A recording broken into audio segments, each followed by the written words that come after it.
Hello, and welcome to Sunshine for Your Life. I'm going to start off with a story about mountain climbers, and then I'm going to talk about Elijah, the great prophet in the Old Testament. Last segment, I talked about Elisha.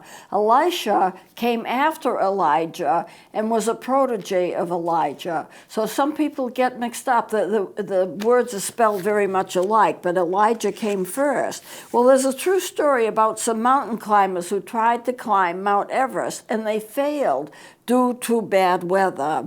And Mount Everest may be the tallest mountain in the world. It's over 29,000 feet high, and it's in the Himalayas, so it's a very difficult climb. So these group of climbers wanted to try it again, so they went on a speaking tour, showing slides of the mountain to raise money for another climb.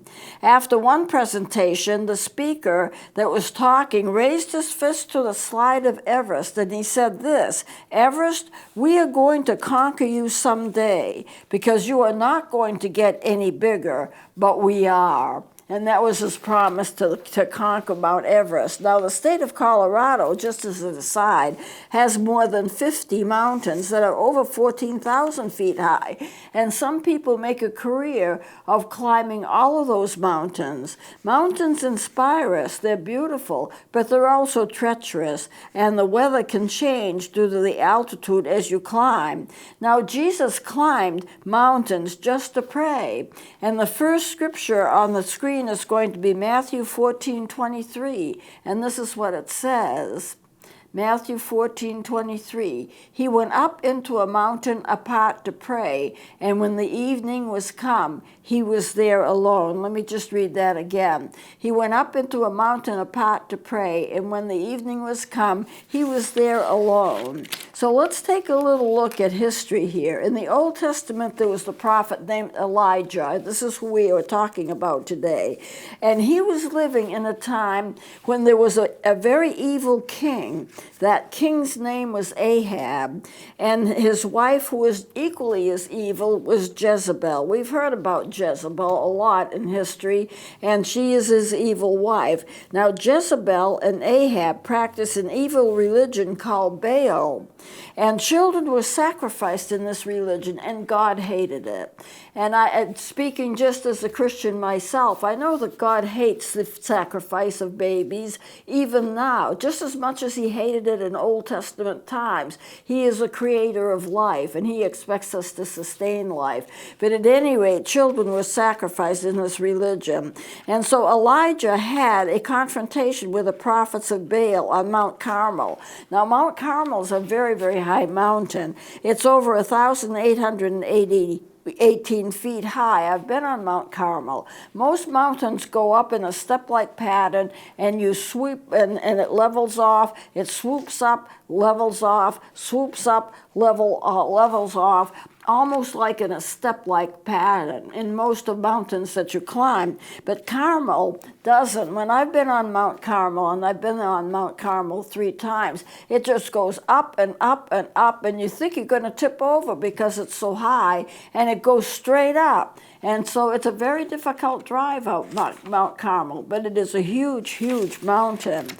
Now, God and Elijah had a battle with the prophets of Baal on that mountain, and the prophets of Baal were all destroyed. So Jezebel was so angry that they were destroyed that she threatened Elijah's life, and her promise was she was going to get him and they were going to kill him. And he became afraid and he ran away.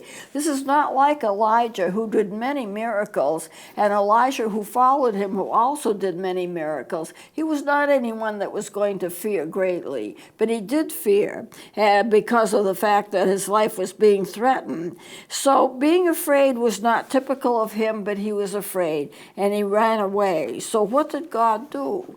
Was God angry at him for being afraid? Was God angry at him because he had reached kind of a breaking point after a tremendous battle in which all of the prophets of Baal were destroyed?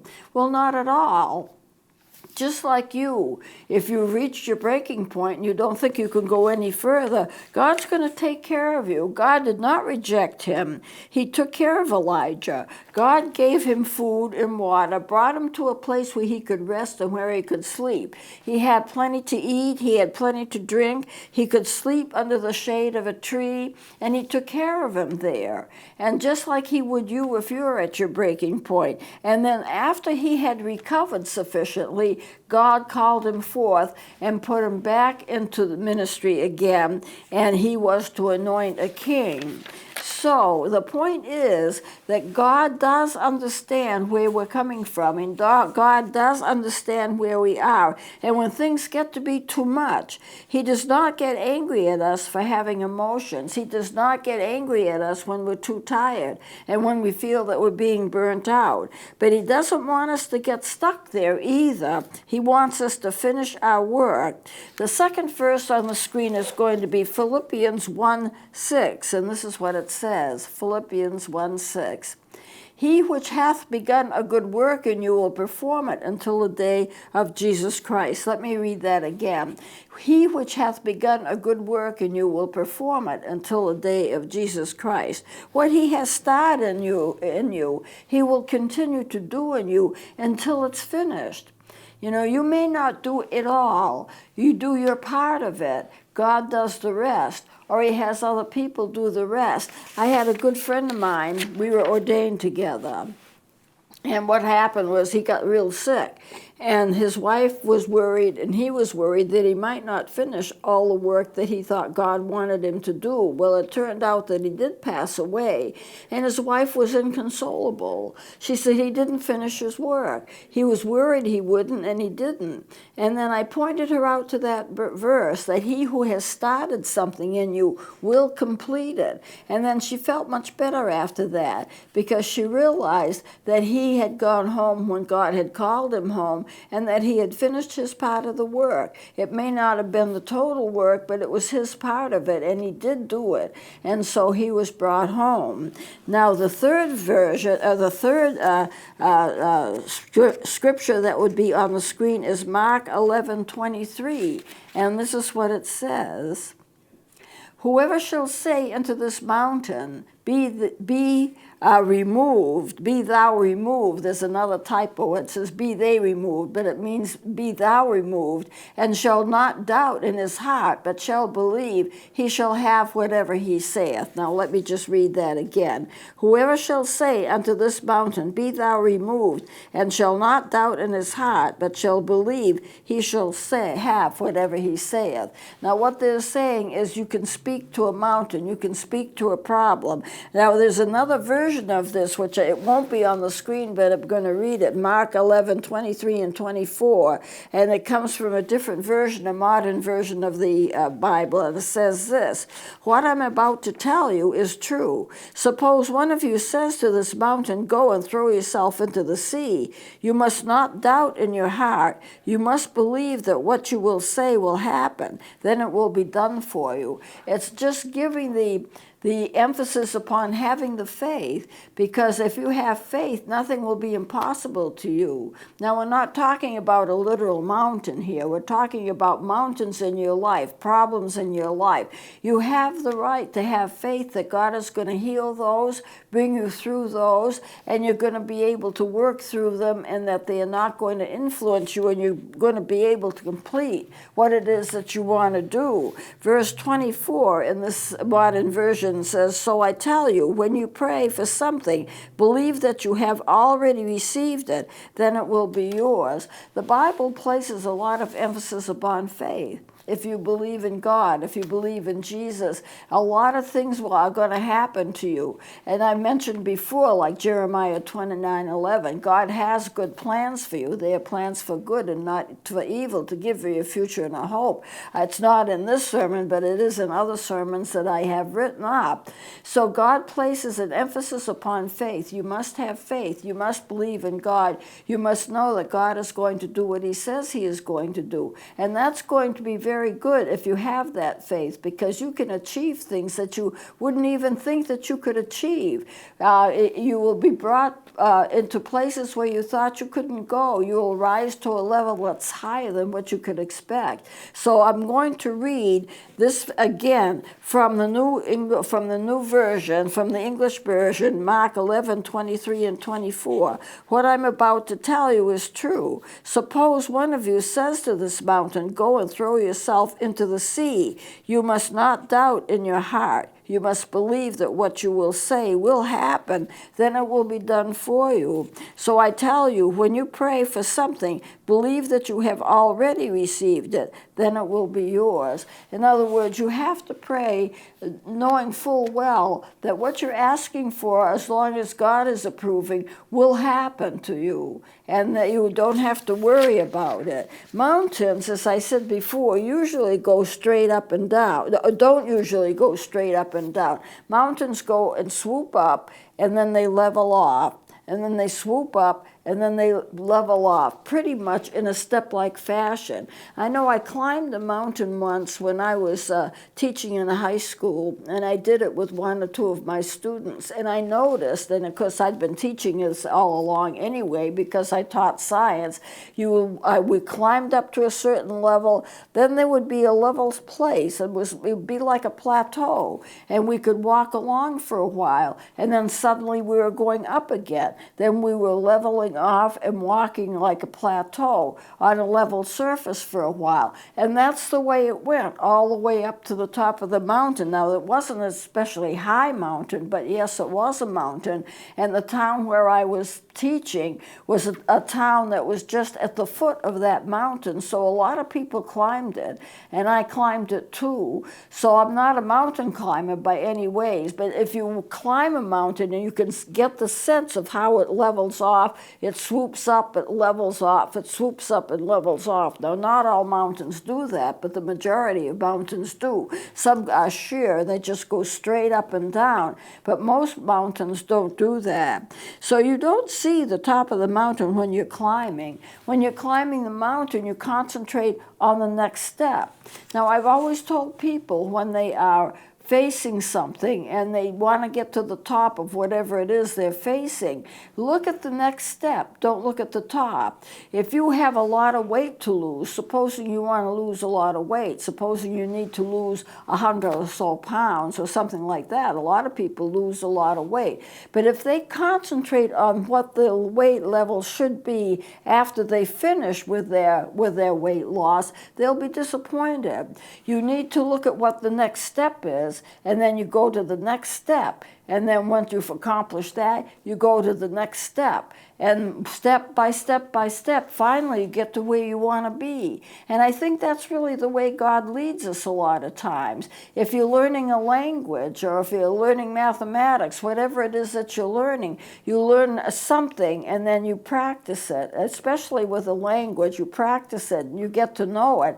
And then after that, you add more to the language that you're trying to learn. You practice that, and then you get to learn higher and more difficult things. So it is true that when we learn something, we use that step-like pattern. When we solve problems, I believe we do it too. We sometimes solve problems in a step-like way. You don't see the top or the end result. God only sees the end result. But what we see is the next step, and that's what we have to concentrate on. Jesus climbed mountains. He was used to climbing mountains, and there are a lot of mountains in the Middle East that he would climb. And he did it a lot to be alone to pray, so he could be alone and there wouldn't be a whole lot of people around him, and he could pray. He climbed the Mount of Olives. It's a gorgeous mountain. He climbed the Mount of Beatitudes. He climbed the Mount of Transfiguration. And so what happens after you've climbed your mountain? You realize that you've done it. You can look down and you can see what what you've done. But you don't see it when you're climbing up. You only see it from the top when you get there. And that's what you need to do. And the whole point of the sermon is not so much Elijah the prophet as the fact that God took care of him when he was at his worst stress, and the fact that God brought him on and that he passed through that all right, and then he took the next level. He took the next step. He went and anointed a king. So when you are having a problem and you're not sure what to do, and you feel down and out, and you feel like you've reached your crisis point and you can't do any more, don't struggle in terms of seeing, oh, I've got to do this first, I've got to do this first, I've got to rise to that level. Let God lead you, and he will lead you step by step by step, and he will get you to where you're supposed to be, and you don't have to worry about it, because he will take you step by step through your problem, and he will take care of you just like he took care of Elijah, and just like he took care of Elisha, which I talked about already in a previous sermon. Elisha always knew what was going to happen. He always knew what he had to do, and he always knew that God was going to take care of him, and there was an unseen force of army of people around, of angels around to protect him. And the same is true of us, and it was true of Elijah too. You feel like you've come to the end of your rope. You feel like you can't do any more. Don't even worry about it. Put it in the hands of God and let him worry about it, because he's going to take you where it is that you need to be. I know when I've had people that I've counseled and they've been very, very anxious about something, I've told them to make a cross. I don't care whether it's out of cardboard or paper. Pin it up somewhere and put a basket underneath it, or a little pail or something underneath it. Take your concerns, write them down, what they are, what your worries are, and put them right in that basket. And in that way you are putting them at the foot of the cross. God is going to take care of it. He may ask you to do certain things. He may step in a way that you feel is unusual. You may not be expecting the kind of results that you get. Nonetheless, he will take care of it. Another thing I've taught people to do is to make a worry time. If you're going to be worried about something, passing a test, paying a bill, whatever it is, if you're going to worry about something, make a worry time. Like, for example, 6 to 6:30 on weeknights or something like that. Just pick a time. And then when those worrisome thoughts come to mind, and just kind of shut them out and say, not now, later. At the worry time, we'll worry. We're not going to worry about anything now. Now, Jesus taught us not to worry, but it's the same thing. You are actually postponing your worry until you get to the worry time. And what you're going to find is that when you get there, you can't worry. You just can't turn it on. You can't turn it on. And so therefore it helps you immeasurably in gaining control of when you are worried about something. But remember the prophets in the Old Testament. Remember the great evangelists in the New Testament, the great disciples, what they went through and how difficult it was. And God took care of them every step of the way, and he got them to where they were supposed to be, and they didn't have to worry. God was in charge. Well, God is in charge of your life too, if you allow him to be, and he will get you to the place where you want to be, and he will get you there safely, and he will take care of you in the meantime. He's not going to leave you or forsake you. Remember, the Bible says, I will never leave you, I will never forsake you. And the Bible also says he is the same today, tomorrow, and forever. He's not going to change. He's going to love you just as much when you're in a problem as when you're not. So I'm going to close it here. We'll be doing something else next time. Please join me then.